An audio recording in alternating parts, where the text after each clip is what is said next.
Hello, friends. We are meeting after very long days or period. आणि मी आत्ता म्हणजे +75. मी आत्ता एक व्हिडिओ चॅनल माझा स्वतःचा सुरू करतो आहे. कारण काय आलं की being I am an engineer, खूप वर्ष इंडस्ट्रीमध्ये काम केलं किंवा वर्कशॉपला काम केलं. त्यामुळं पूर्वी मी तुम्हाला माहिती आहे की अबाउट 65 to 75 खूप गाणी कॉलेजमध्ये म्हणत होतो. I was very famous in college also. पण नंतर आता काही कामानिमित्त जमलं नाही. पण आत्ता एका मध्यंतरी कार्यक्रमात किंवा आमच्या गेट टुगेदरमध्ये बरेच मुलं किंवा नातेवाईक मला म्हणाले की अरे why not you are singing a song, old songs. त्यावेळेस तू खूप छान म्हणत होता. पण त्यावेळेस अशी सुट्टी गाणी म्हणत होतो. 2-2, 3-30 का 3-3 तास आम्ही कार्यक्रम करायचो.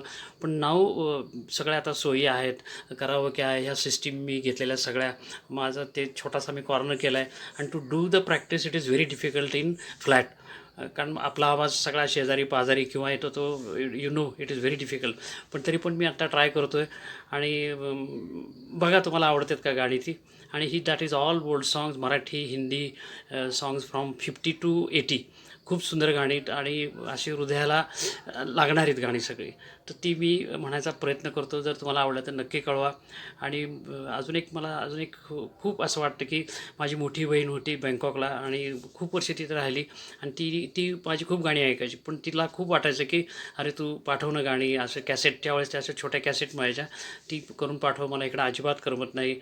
पण ते बिचारी ती गेली असं मला सांगून. पण आता मला वाटायला की म्हणावीत गाणी. ॲटलिस्ट जी जिथे असेल तिथून ती मला नक्कीच म्हणत अरे छान म्हणालंस हां. म्हणजे पूर्वीसारखं नाही, पण आता ठीक आहे. नाही, it is because of my old age. थोडासा आवाजात फरक पडतो, स्वरांच्यामध्ये फरक पडतो. पण ठीक आहे, I will try to sing a good songs for you. आणि जर तुम्हाला आवडलं तर जस्ट मला गिव्ह एक व्हॉट इज थम, किंवा नाही आवडलं तरी सांगा. I don't mind anything. Okay. So it is doing for my self आणि माझ्या ॲम्युजमेंट करतो आहे. का ह्या वयात गाणी आणि संगीत खरोखरीच मनाला खूप शांतता देतं. ओके. तर you enjoy with me. Okay. Thank you. Welcome.